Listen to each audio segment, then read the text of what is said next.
kuwi tak jaluk kowe aja nganti wedi kangelan. Pusaka iki tak pasrahke kowe gawanen bali. Oh, aten nggih. Mergo isih akeh pawongan sing mbutuhake lan mbujung kelawan aku. Panjenengan mboten nderek wakon lho. Sawetara aku tak mapakake pawongan sing kepengin ngersake kelawan Empu Gandring. Ayo.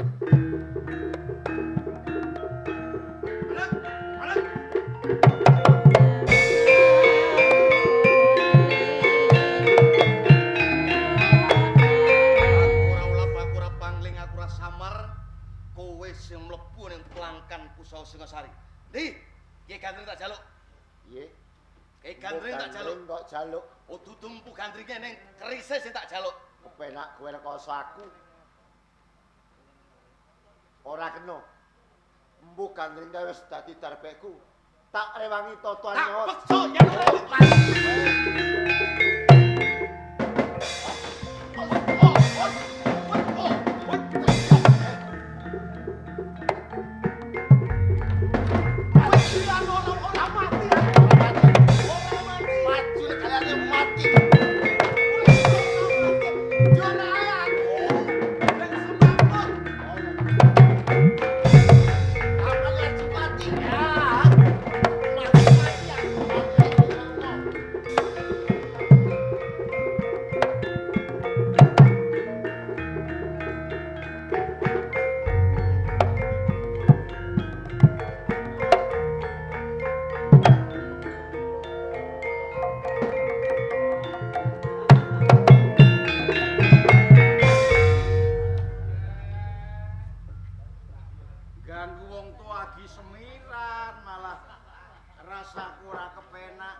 jebul putuku gembletak ning kene. Iki mau dipangan kucing apa dipangan ayam? Mbah. Waras we. Ya! Waget aku tak kira mboten sampean ya, Mbah. Kula ditamani pusaka ning wong kula niki muridé sampean. Deres mboten napa-napa mah kula jogetan. Keri. Ning bareng kula tamani aji dhuwur. Kula semaut. Apa kira-kira wis bisa ngentokake pusaka Kiai Gandring kuwi mau? Pangestunipun ya. Pangestunipun dereng saged kelampahan. Pangestune kok urung iso kelakon. Rikala kula manjing wonten ing plangkan pusaka. Boten ngerti sangkan paraning bilahi wonten mriku gi wonten pawongan ingkang melek kaliyan Kiai Gandring dadosaken cengkah. Jroning kula cengkah kali salah satunggaling pawongan wonten pawongan sandas ingkang lumebet wonten ing plangkaning pusaka ing mriku piyambakipun ingkang saged nyidra pusaka kula tungka lampahipun ngantos dadosaken geglutan jalan pusaka Kiai Gandring kula suwun boten pikantuk. Kula tamani keris kula jogetan. Mergo kula keri nganti kula tamani aji dhuwur. Lali mbapak mboten nun edor. Nganti kula muni dor dhewe nganti kula semaput niki wau. Dadi pusaka iki ana tangane wong Kediri ya? Nggih. Ngene. Kabar sing tak krungu. Kabar sing tak krungu kuwi Kediri kuwi duwe putra wadon. Duwe putra wadon. Lah menawi Kediri menika kagungan putra putri. Lajeng menapa sambunganipun kalian pusaka Kiai Gandring ya? Kebagusamu gunake supaya kowe bisa ndarbene Kiai Gandring. Lajeng caranipun Kowe mengko teka ing Taman Pamardi Putri, etok-etok yen ketelarak. Mengko aji guna Desti aji pengasihan cake. Yen wis kira-kira ajimu rumasuk ana ing ragane bocah wadon kuwi, cetane yen kepranan mengko kowe gampang andarbene pusaka Kiai Gandring kuwi mau. Ngaten. Yang meneh ngaten kula badhe agak-agak temapok wonten Kediri. Sinten ngertos semakinipun kula saged milut antinipun putri saking Kediri. Satemah kula bisa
sampean kok neko-neko. Yo, iki kasunyatan ora neko-neko.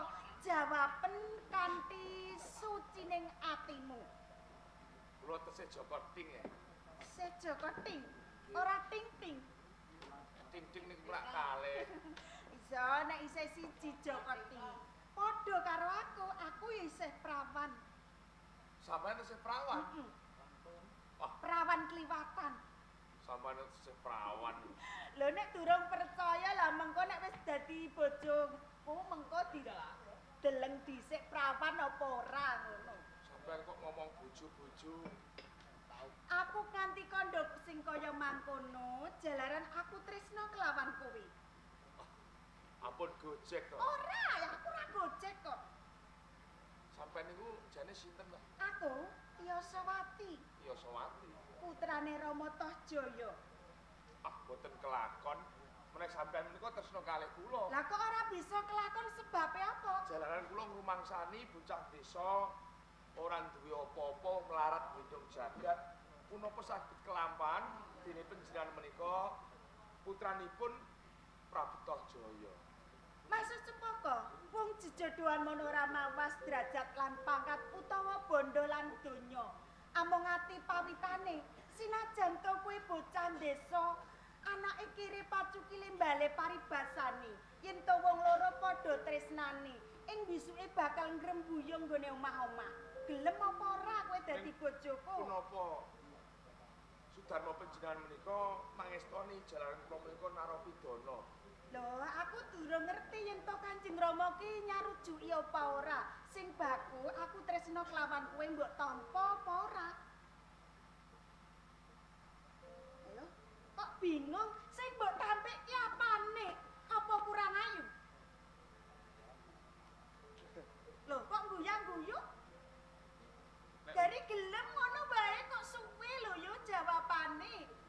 sakjane nggih penak nggih di bojo sampean. Lho, penak duwe bojo aku ki kowe ora usah nyambut gawe. Kowe cukup ning omah sing nyambut gawe aku. Kula umpama di bojo sampean karek ngeterno mendring. Mulane kowe lagi wae ngerti, aku nyambut gaweku ki tenanan. Kowe cukup ning omah gari udut, gari mangan. Nggih menawi kados ngaten kula tampi katresnan sampean. Mbok tampa tenan, yen pancen kowe nampa kelawan aku, wektu dina iki bakal tak luwari. Kowe lunga saka papan kini. Oh, kaya ngono. Sio. Sisen kaya ngono ayo. Kowe lunga dhisik.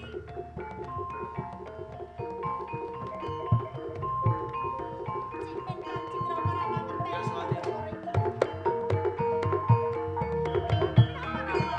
Rama ngersake Nara Prasangka Maesa Cempaka bakal tak tan. Ya mbakipun nembe sare kok Rama. Bukan. Weloh kok mboten wonten Rama. Aku ngerti lagat Wonten menapa? Maesa Cempaka lunga saka papunjaran jalaran ana sing lungaki. Panjenengan kok sampun ngertos nek Maesa Cempaka sakmenika sampun boten wonten ing pakunjaran. Aku ngrungokke anggonmu wanembak karo Maesa Cempaka yen kowe seneng. Yen ngono Tyasawat. Rama Sutik yen duwe putra anu tega karo kowe lan ngarep siji ra apa-apa. Aja mlayu mati karo lawan.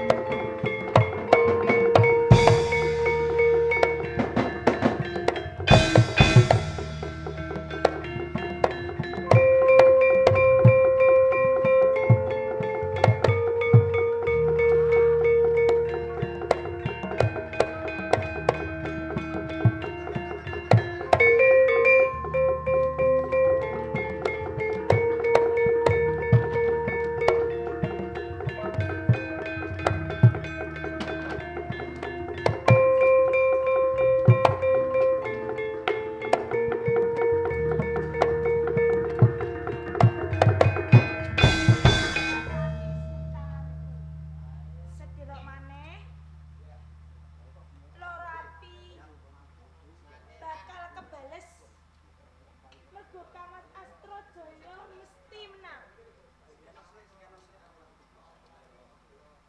Nek ning kene mesti pun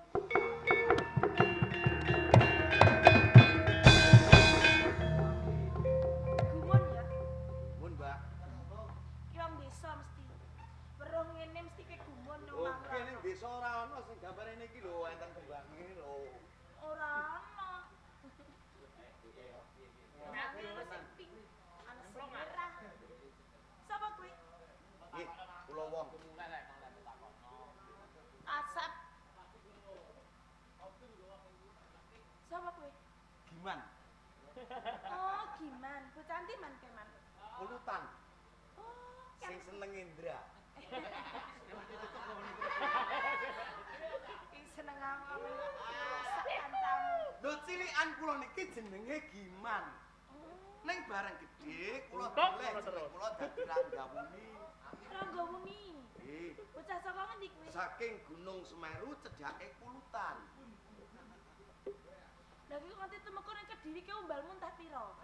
Wah, kula mboten numbal wong kula duwe dokar kok. Kowe iki dedokar. Lho, Endi kula duwe dokar. Nesu-nesu tek dokare. Nggih. Dokar kula dol. Oh, mbok tambel ya mesti. Mboten kula nggih tambel. Lho apa? Kula nggih seneng Indra. Iki mau kuwi terus. Lha kuwi kok terus jagongan ning kene kok kira iki omahmu ngono apa Nuwun piye? sewu sampeyan iki simpen. Anggonmu kliru, anggonmu takon ki kliru. Lah pripun? Nuwun sewu panjenengan ki sinten? Kula pun Ranggawuni, budhek wong iki. Tekonmu mau dudu ngono kok. Lah nggih kula takon, sampeyan iki simpen. Lah kuwi sing kliru. Sampeyan kuwi sinten? Kula Ranggawuni. Dagelane wis sore mau lho. Bokong-bokong. Iki kok iso seneng amat Gojek. Kula Ranggawuni lah sampeyan sinten? Aku Gilangsari. Gilangsari. Putri saking Kediri nggih. Yo. Jebul putri Kediri niki ayu-ayu nang enten sayange. Sayange apa? Irunge pesek. Pesek nak irunge sing liya-liyane ora kok. Ndang nggih. Nah, ki lak urung weruh. Kula niku ora percaya. Ora percaya. Lah ki percaya ki kudune piye? Ayo ana tetembungan arek sambel dituliti yen ra ngandel. Durung wayahe nek sambal dituliti. Dereng wayahe. Jur karepmu tumekon iki. Kangge nyuwun pangapunten nggih Ndara Ayu. Kula niki wau lumebet wonten ing dalem taman niki mboten jinarakan kok. Ora jarak. Kula keblasuk. Karepmu arep ning ndi? Kangge dolan. Lho dolan wis rene iki ora keblasuk jenenge. Dolan karo kula niki tenggene Kutha Goro. Kepengin ndeleng kaendane Kutha Kediri. Oh, ngono. Nek mboten ngerti kok jebul kula niki keblasuk tenggene taman. Nek ngaten kula tak nyuwun pamit tak kesuri. Pamit piye? Engko dhisik kok pamit mlebu tanpa kula nuwun. Wis sak penakmu dhewe. Kok kira ame mbahmu apa piye? Mlebu metu sak penakmu. Lah mbah gadah omah kados ngaten nggih kula dol kula nggih capsa. Iki lho ya. Bagong. Loh, kowe kok ning kene kaijenan bojomu ngendi? Bojo. Heeh. Bojo niki napa? Bojo ki ya sisianmu. Nek ning omah iki ya nyambut gawe wong loro. Mengko mlaku-mlaku ya wong loro, mangan wong loro, turu wong loro. Nggih gadah kula. Duwe. Sisih tengen kula glondor, sisih kiwa kula betet. Niki kula jak nyambut gawe bareng-bareng. Ki lanang apa wedok? Nggih lanang. Nek bojo ki ya entuk lanang padha lanang mestine ya wadon. Dadi Sisianmu wong bebrayan pi lho bojo. kaya dene lumrahe bapak kali simbok Lah, nika. omah-omah. Lah sampean niku Piye to? Kok jowal-jawel. Aku ki teko apa bojomu kira kok jak rene, kok nganti kowe iki kesasar. Nggih tenanipun kula tesih Joko, Ndara. Joko. Joko tenan apa ora? Alah Joko. Lah nek ra ngandel mang tiliki rak Joko iki. Kakang, ngono padha karo aku. Aku seterwanting kok. Kula mboten takon. Tak kandhani. Sampeyan iki jahat lho ya. Sampean iki wau tawa to? Iya. Ana wong tawa-tawa ngene kak kok ya ora ngerti. Ngene lho Kakang. Pacar-pacar tak tawani timbang nganggur. Kakang, nek sampeyan isih Joko, aku isih tau sampeyan iki ora usah mulih. Lah mungkin kula nek diarep-arep kalih simbah. Kang nek diarep-arep ya tumeka ning kono to. Suara apa tenan? Ana pembaunge asu ajak nek ngono iki wis tengah wengi tenan iki. Ndara Putri Gilangsari. Kula mriki niku jane mung golek sarana. Jalaran simbah kula niki lara. Lara nemen. Jur saranane apa, Kakang? Simbah kula niki saged waloya temaing jati, jati satemah waloya kados ini. Menawi dipun tungkuli kalih Kyai Gandring. Gandring pusaka-saka sing sariki. Nggih. Bebasan tepung gelang jagat kula bengi goleki sing jenenge Kris Kyai Gandring kula niki mboten ngentukke. Kaya-kaya ati kula niki kekes. Nganti kula niki duwe paunek-unek jroning ati. Sapa wae sing bisa ngulungake Kris Kyai Gandring nek lanang bakal tak aku sedulur, nek wadon bakal tak pek bojo. Tenan kuwi. Tenan. Aku duwe, Kakang. Aku duwe. Lu sampean golek rono-rono ora bakal nduweni, wong sing duwe iki aku. Cak kok lencak lencek ini glogong mareng rasan aku iki. Lu sampean iki lho ya, jarene jalo marga pati aku duwe. Aku anggeling, anggere kowe niku eling ponco. Meli. Iya, Kakang ya. Terus sampeyan iki duwe tenan apa Duwe piye? yakin aku. Iya ta. Tenan. Anak duwe. Iki cak tak doke. Ya, ingin sik ya. Di situ dulu. Apa kok? Iki Kakang. Dadi niki sing jenenge Kyai Gandring. Mbok cobi kula ndeleng. Kok sik. Sampeyan kudu janji. Mergo iki anggone nyolong Kang Mas Astrojaya. Iki totone nyawane. Sedulure Astrojaya to. Janji sampeyan iki sabar tak wenehke, sampeyan aja nganti cidrut. Gilangsari, saiki tak jabel nggonku kula krama kelawon. Aku saguh kepek bojo kelawan. Ya. Neng ora ketango mung sedhela. Bebasan kaya dene mung saged jaring tatit aku nyilih pusaka Kiai Gandring. Mengko bakal tak nggo nambani simbahku sing lagi lara. Mengko yen ta wis mari, aku age-age bakal tumeka ning Kediri bebarengan kelawan simbah, nembung kelawan wong tuamu, aku bakal ngepek bojo karo kowe, Cahaya. Tenan ya, Kakang. Tenan. Tenan aja mbok apusi ya, Kakang ya. Aku ora tau ngapusi. Wong sedilo ae, Kakang. Sedhela. Aku mau Cahaya. Sing hati-hati ya, Kakang. Sing hati-hati ya. Sekiranya aku duweni bojo, ora ketemu udah saka desane aku percaya. Ing desa Nah, Mas. Bilang Sari, Nggih. wis ilang lumrahku nggonku ngaso sawetara aku mung kepengin mangerteni pamoring Kyai Empu Gandring. Coba pundhutake pun Kakang. Mangke rumiyin to Kang Mas, kangge menapa to? Pun Sampun kula Kakang. simpen kok. Wis kok simpen.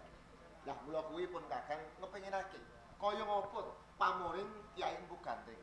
Kok nganti saben menungso padha goleki kasektene iki kaya apa?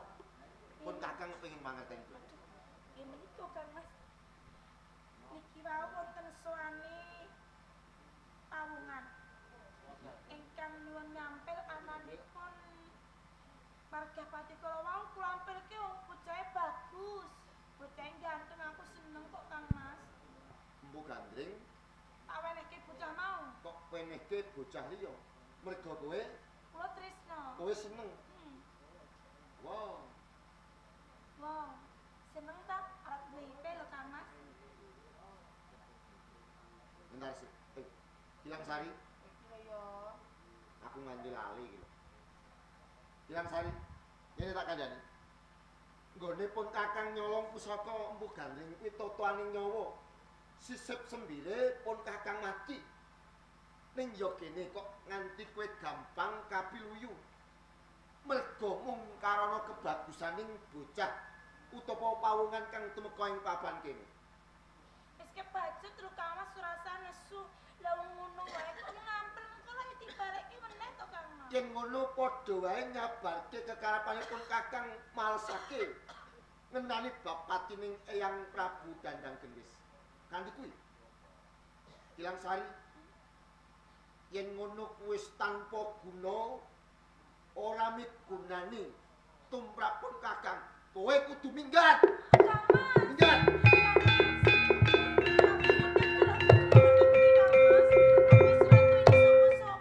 Ora sudi. Mergo saka tumindakmu. Mongko nggone pun Kakang Upadi kuwi ndak rewangi kaya ngono, totoane nyawa. Ning tundone kaya ngono kuwi tumindakmu. Ora bisa. Pangapura yen to Kiai Empu Gandring wis bali nang tanganku. Kalamun kowe ora bisa nggawa bali, aku ora bisa paring pangapura kalan kowe. Mula katimbang aku sutik nyawang kelawan kowe kudu minggat.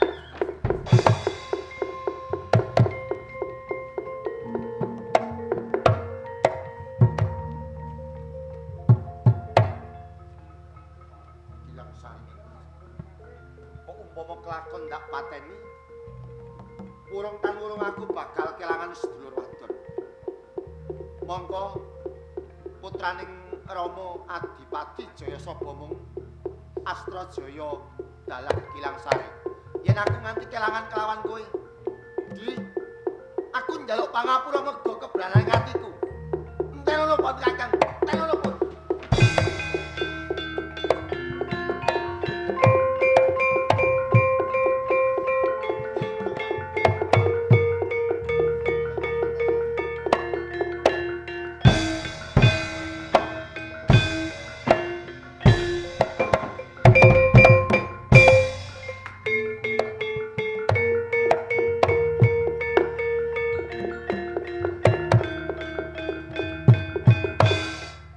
Rumangsa gelo, getun sakusing aku tumindak kejeng kelawan sedulur wadon Gilang Sari.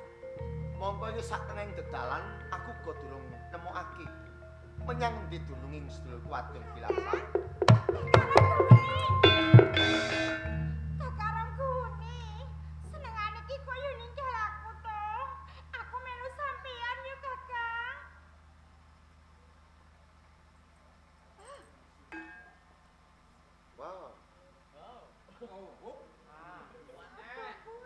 Gawe kaget.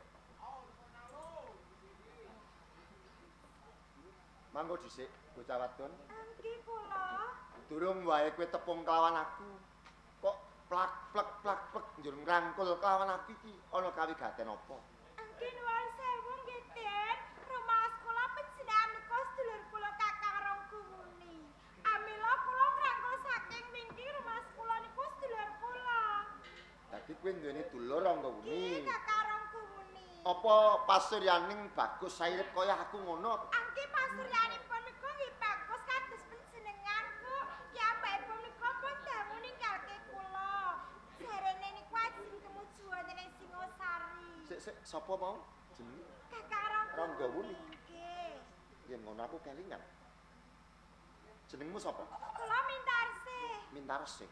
Nggih panjenengan sinten nggih? Aku Raden Astrajaya. Raden Astrajaya. Ngene ya, Mintarsih. Anggi pripun? Nek ngono padha kekarepanmu karo kekarepanku. Ing ngajab aku uga kepengin goleki sedulurku wadon. Si Gilang Sari merga saka kebraning atiku dhewe ndak tundung. Merga tumindake tak anggap luput. Dene kowe uga kepengin goleki sedulurmu lanang Nggih. sing aran Rongguwuni. Saiki Saiki ngene.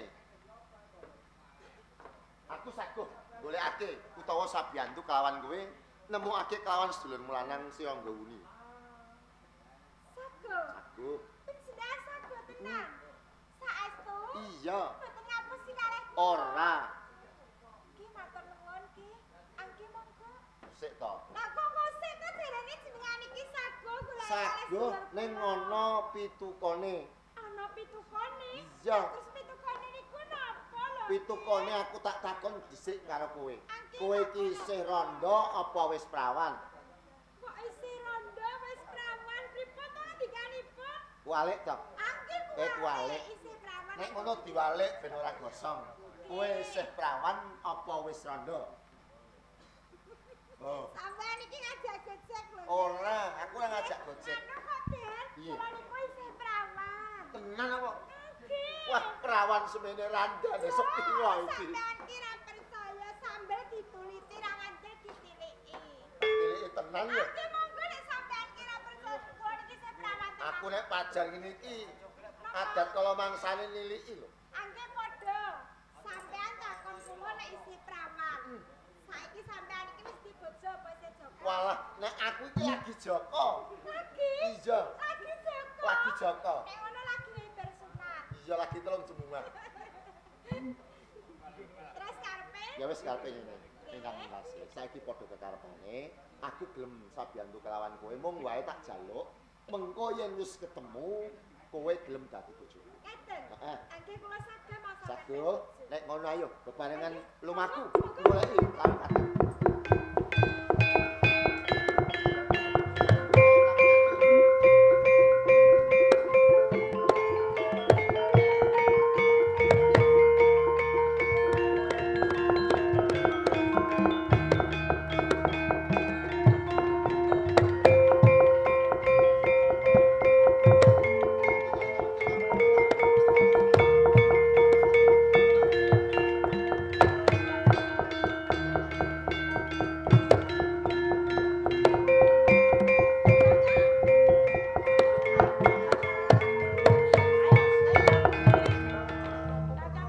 Kok ngoyake janjimu piye aku dituduh rumah? Janjiku yen to aku wis ketemu karo Simbah, yen to Simbahku wis waras, aku bakal temeka ning Kediri. Aku bakal nembung lawan wong tuamu lepek bojo karo kowe. Dene nyatane saiki wis katundung saka Kediri mergo Margapati tak pasrahke kelawan sampean. Saiki aku yo Kang Mas Astrajaya. Wis salahmu Aku dhewe. jaluk tanggung jawabmu. Tanggung jawab iku yen to aku wis ngrusuhi karo kowe. Lho? Wong aku durung ngapak-ngapakne karo Ora kowe kok kok. bab kuwi mergo janjimu Kakang. Ki jare ngilah saiki balekke nek kowe ora tanggung jawab. Iki bakal tak balekke karo kowe. Nah, yen to aku wis ketemu karo Simbahku. Ora butuh simbahmu, pas simbahmu mati bah ora timbang kowe ra gondang balekke. Oh, milih ndi? Milih ndi? Wis ta, lho simbah mati ya ben wis tuwa wae kok bingung. Iya ya. Lah iya. Nek simbah mati ora apa-apa, nek sing neng nom-nom kaya dene aku lan kowe mati. Keman-eman, kurang ro rasane penak. Ya ora? Ora enak. Alah, kok ora enak. Nek tak kae ngono bolak-balik jalan terus. Lambe gandul. Tapi gandel iki malah sing enak, sing gurih sing. Ora ora kowe. Alah ngadate yo sampean wis ngono sing gandul-gandul lho kan. Ora tahu. Ora tahu apa. Gandul sekabian ra iso. Ya, Gilang Sari. Kowe katundung dene sedulurmu mergo saka aku. Mergo kowe nyilihke aku pusaka Kiai Gandring. Ya kok setun temen dene aku mbok tulungi, wis semono kowe nandang popo keng kaya ngono, aku ora gelem tetulung lawan kowe. Jeneng aku wong lanang. Aku bakal ngatonke dodo satriaku. Aku bakal nampa kowe sak putuhe. Nanging apa sekirane kowe mengko saguh urip ana ing Karang Pradesan. Ora ketang sedina mangan rong dina ora kesagu Kakang. Tenan. Wis tak niati. Kowe gelem tak jak urip rekoso, mergo kowe urip ning gone Praja Kediri kuwi samu barang apa wae kecukupan. Samu barang apa wae ana sing leladi. Nah yen kowe urip ana ing Karang Pradesan ora gelem jumangkah sikilmu, kumrembyah tanganmu, kowe ora bakal mangan. Wis to Kakang, aku mung pasrah, aku mung manut, mangan ora aku manut sampean. Dadi ana apa-apane mbuh mengko seneng, mbuh susah, kowe anut kelawan aku. Yo, yen pancen kaya ngono, saiki tak jak bali ning Gunung Semeru. Tenang. Iya. Saiki. Iya. Loh. Alah. Gonti golek nyanti mubeng bingung. Pirang-pirang sedina kowe tak goleki kok gak ono. Arane kok pirang-pirang sedina. Ya aku njaluk pangapura. Dene aku ngundung lawan kowe Gilang Sari. Jarene Joko. Ya iya. Jarene Joko. Ning sampean nyatane gandung wong wadon. Lho Kakang, wong wadon dhewe foto. Jarene sampean iki ngapura Joko. Sebule sampean iki gandeng karo bocah wadon lho kuwi sapa? Ya padha wae lho jarene ngaku prawan lho. Kok malah plak-plak karo kono lho. Kae sapa? Ya iya. Lah sampean kok iki gak karo wadon makane kok ngomong sapa?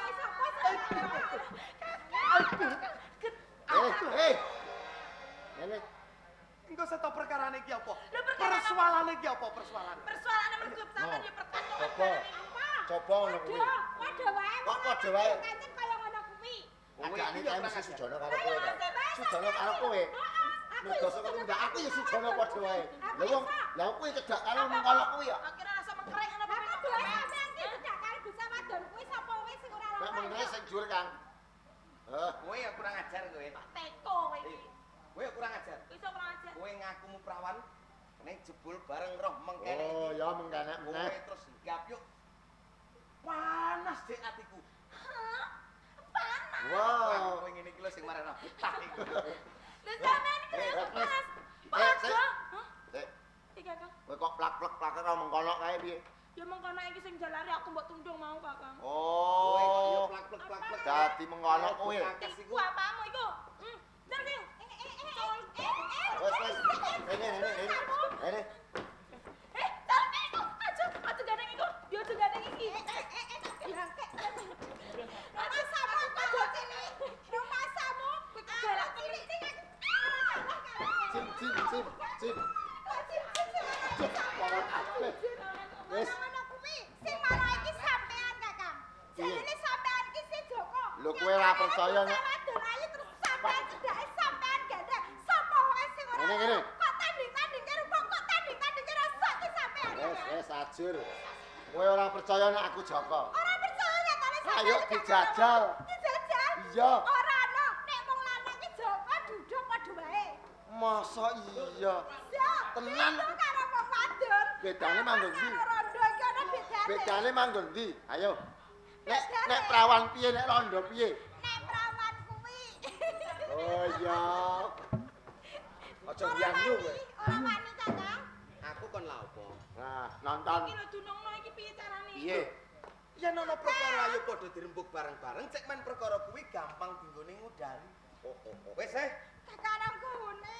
kowe pirang-pirang sedina kowe ninggalke Nek ngomong kudu ditata. Sampean uga pirang-pirang dina ninggalke aku ya. Wes. Malah jebule sampean gandeng karo mengkono kuwi.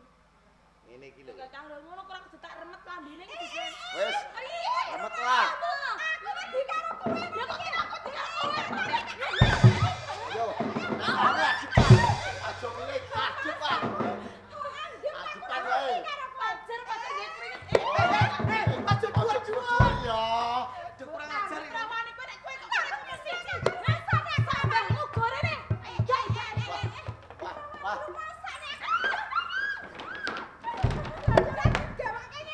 Iki lho, sing kok rebut iki jane apa to? Kalau sampean ki lho. Ngene ya bilang Sari. Lan kowe Mintarsih. Piye, Kakang? Upama kok kowe iki duwe rasa sujana karo kene kliru. Lho kok bisa keliru? Ya wae. Jan iki dudu apa-apaku. Lanjut. Iki dudu katresnanku. Apamu? Nanging iki sedulurku, iki adikku. Iki calon IP-mu. Waduh, IP aku jak 10 IP. Aku jak 10 yo P. Aku ora ngerti. Selek 10. pape. Terus iki lho. Sik. Iki kok yo ora ngayelake apa piye ro Mas? Jadi 10 yo kok kene iki kaya. Lah salah mau wani karo aku. Sik. Wis Semono go kowe. tak urus iki. Ya urus dhisik. Kowe tak tinggal ning Gunung Semeru. Heeh. Yur saiki malah kowe gandeng karo bekakas iku. Bekakas. Asem maneh. Bekakas kok sakmene gedene. Bekakas kok semene iki ajae pira? Oh iya ya. Kowe gandeng karo mengkono. Ngene, tak kandhani kowe ora perlu sujana karo bocah kae. Bocah kae ora katresnanku. Lah sapa kuwi, Kakang? Kae tindihku dhewe. Tindih? Iya, Tindih ki apa? sedulurku dhewe. Oh, sedulurmu. Padha. Salone IP. Iya, kae adikku. Ora IP-IP-an ora apa-apa. Nek ora entuk IP, ora entuk Ah, hasil. ayo, kacar. Ayo. Nek ora gelem tak jaluk pangapura, ora entuk dadi bojone sedulurku. Iya, wes ah. Akane kuwi gelem apa ora? Nah, kowe Wah, cangge mepet bapak dhewe kok terang.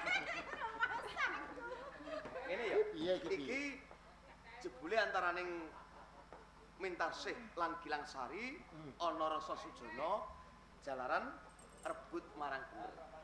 Jane ngene lho ya. Jane kowe kok anu iki piye iki? Kok anu piye? Aku mau ngopo iki mau? Kok anu piye to? Maksude piye? Kowe kok anu? Ngene, kowe seneng adikku.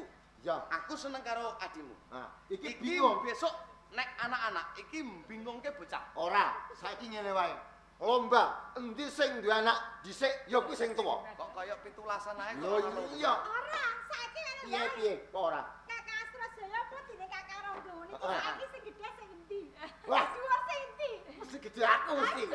Mesti gede aku. Ya wis ngene. Oh, Saiki aku bakal pitakon kawan kowe. iya ra kok. Iki jam Iki jam pira kok wis langsung karepe piye bocah iki? Cah iki piye? Ora kowe. Aku ditipono. Engko nek dipek cah iku. Wah, repot Wah, ya. kowe iki aja war itu. Aja wae iku. Dipek iku tenan. Dipek tenan kowe. Iki bahaya iki. Kaya mumpung-mumpung. Kene sih. Repot iki. Dipek pisan malah Malah dipek sisan cilaka. Gini. Lah aku melu sapa? Ora melok sapa-sapa kowe. Mas. Hei. lah sampean tak golek iku malah. Oh iya. Tak Mau ngoyak-ngoyak. kandhani tok. Iki jane sapa? Aku kok guwedhi aku. Piye? Aku ora panggling. Apa? Kowe sing mlebu ning gone plangkan pusaka Singasari. Lah mulo saka kuwi, Ye, saka trekahmu aku dikunjara. syukur nek kaya Lho, ngono. kok syukur. Lah iya. Lah kowe sing nyabarke karepanku arep nyolong Kiai Lah Gandring. ngene lho Kakang, lah kowe dikunjara ya tak tulungi ngono kok Lho ya. Oh, ya. Nek malah bejo kowe entuk ngenekan malah kowe. entuk. Kowe. Bejo kuwi lho ya kuwi tulung dipiloro karo Rama saiki tak kepenak. Lho, ngono. Ayo, Timbang kowe dipiloro ramane luwih becik dipiloro anake. Pusaka mbok gawa mlayu. Pusakaku digodolanan. Lah, Ah, salahe kowe tek entuk. salahe pusakamu nek gedhi tur dawa. Sae adek Pinu. Ya, Pusaka. pusaka jenenge. Aku Maesa Cempaka. Aku ora gauni. Endi saiki pusaka wis ning aku arek ya. Pusaka saiki ning tanganku. Tak jaluk. Arep nggo apa? Yo tak nggo duwe-duwenan. Nek Paneni. mbok duwe-duwenan mbok jaluk ora entuk. Besok tak jaluk. Ora entuk.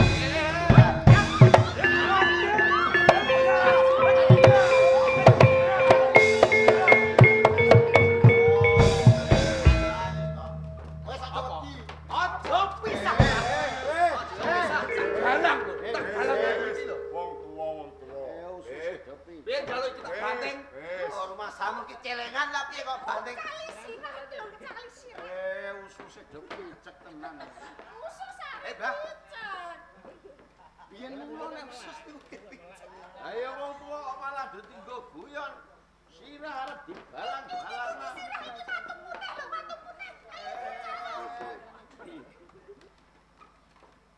Panjenengane boposan dijiwa. Kula maeso ngateleng. Lho, Pangeran Maesa Hateleng. Wah nggih. Waduh, Ngapunten. Pangeran. Terus lara-larae kados pundi? Panjenengan ngangge sandangan iki sapa sudra menika, Pangeran? Penanipun kula ngantos kados ngaten.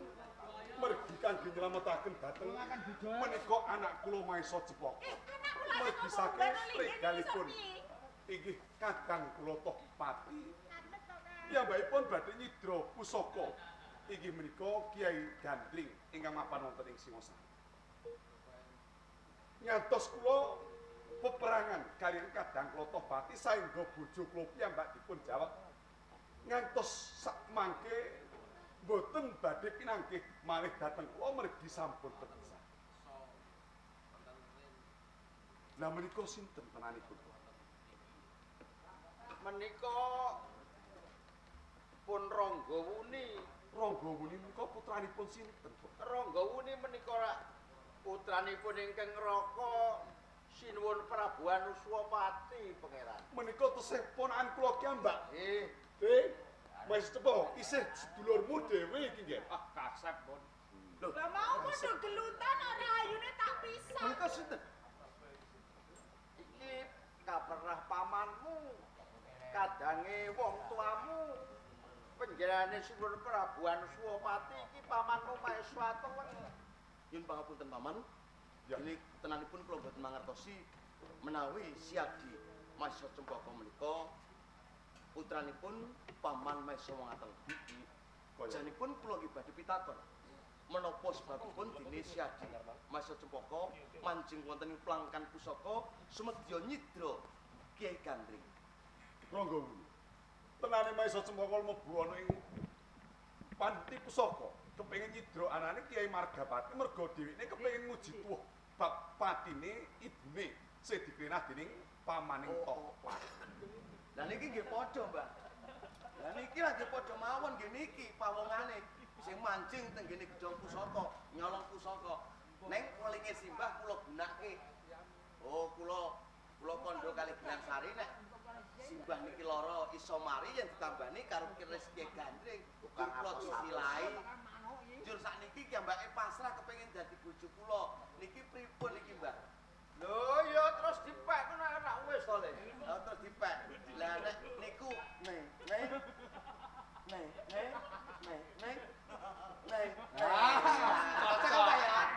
Cocok iki. Bathuk. Wong tuwa niku wis ora pengen Man dudinge kok ora kepenak. Oh, man dudinge ora kepenak. Niku kalih niku. Jenengan nggih kalih kula ngoten mawon nggih, Bapak. Aku ki ora pengen apa-apa anggere roh bocah dulu kok terus nguyah. Oh, nggih. Amuk. Sapa meneh iki?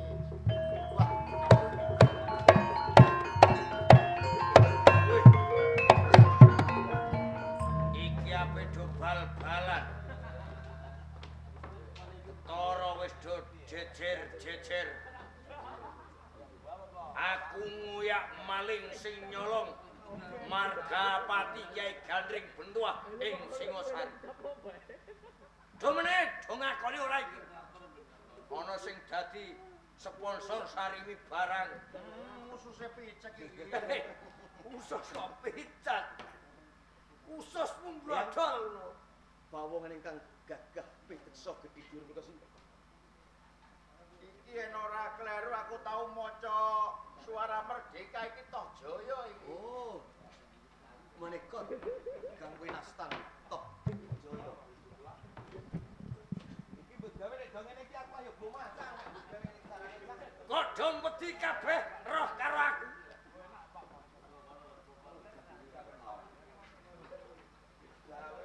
Sapa kowe, Gus? Maesa Cempaka. Oh, sing lumebu tak kunjara. Iki banjur kowe Aku Raden Astrajaya. Astrajaya. Aku Ranggawuni. Jaya. Eling 20 taun sing wis kepungkur. Kowe nyikara kelawan bocah kang isih punang jabang. Anake Prabu Anusapati. Cap-cap aku kelingan. Yen ngono kowe bocah sing Aku sing pateni. aran Ranggawuni aku. Parah.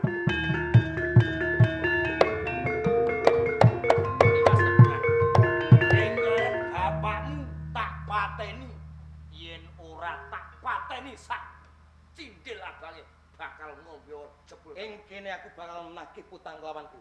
Deket jero kaya manuk beranjangan kupat kapita kula tapak angin bebasan kadang dewa. Iki musuh Ranggawuni. Aja mung kowe Ranggawan. Royon bungsane karo. Waduh.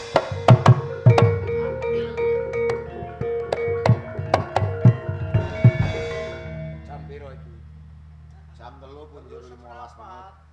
Urung gelem mati ya. takon jam lah.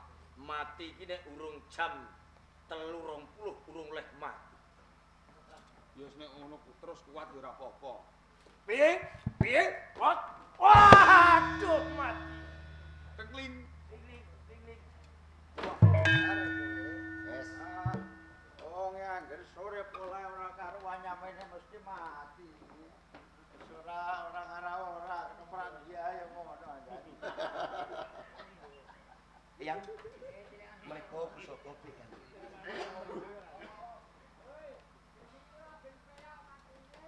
Maeswa Teleng, Kula paridaka. Ranggawuni Astrajaya lan kowe Maeswa Teleng. Undraning perkara gegering Singasari tumapel. Merga dituhake ananing Kyai Gandring. Merga Kyai Gandring kuwi asaning Empu Gandring keng rikala semana diperjaya dening Kenarok ya Sri Ranggah Raja Sasang Amurwing bumi. Merga saka sabdaning Empu Gandring pusaka keng durung jangkep 40 dina dipeksa dening Kenarok nganti dhewekne nyabda sapa keng nggawa Kyai Gandring besok matine uga saka Kyai Gandring. Ya ora mung kuwi, pusaka iki bakal nyecep ludiraning menungsa 7 cacahe. Ora turun 7 ning menungsa 7 cacahe. Ya. Yen tak etung keng sepisan wis ngokop ludiraning Empu Gandring. Dene keng kaping pindho aku tunggul ametung. Keng kaping 3 Demang Bathil. Dene keng 4 Ken Arok. Keng angka 5 ora liya ya Kebo Ijo. Keng 6 Anuswapati. Iki wis jangkep 7 ora liya Prabu Tohjaya. Ben ora ana kedadian keng numusi marang sabdaning Kyai Gandring, mula pusaka bakal tak buak nyangkali brantas.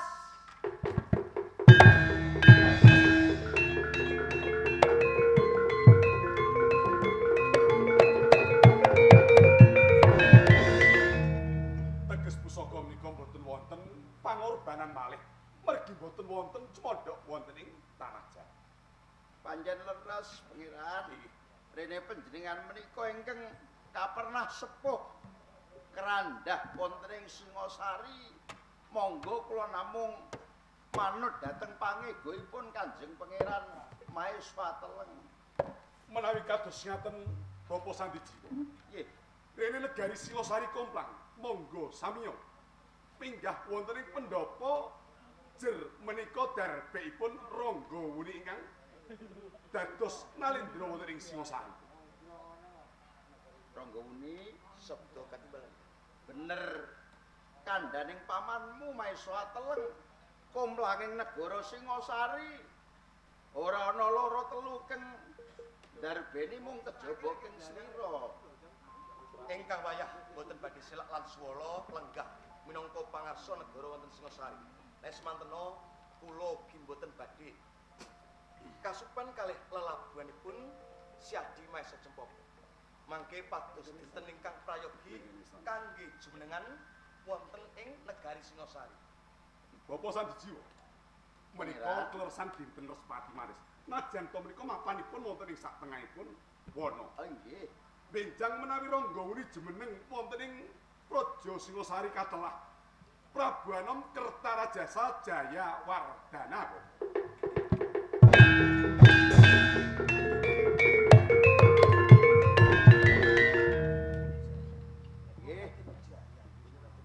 Nggih, Pangeran. Menawi kersanipun kados mekaten kula tiyang sepuh badhe nambahi badhe ngiyataken dhateng aturipun Pangeran Maesa Teleng nggih. Putu kula pun Ranggawuni jejuluka Jaya Wisnu Wardana. Jaya Wisnu Wardana.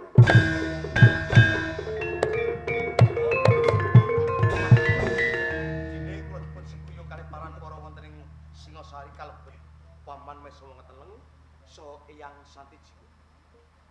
Lungiting Budi Candala angemai curnaning praja. Monggo sakmenika sami sesanti. Mugi-mugi lelampahan menika saged kangge pasinaon. Ingkang awon monggo samya kapendhem wonten ing bumining pangapura cik men saged nuwuhaken wuh ing karahayun. Rahayu ingkang samya pinanggih Widodo nirhing sambikala. Nuwun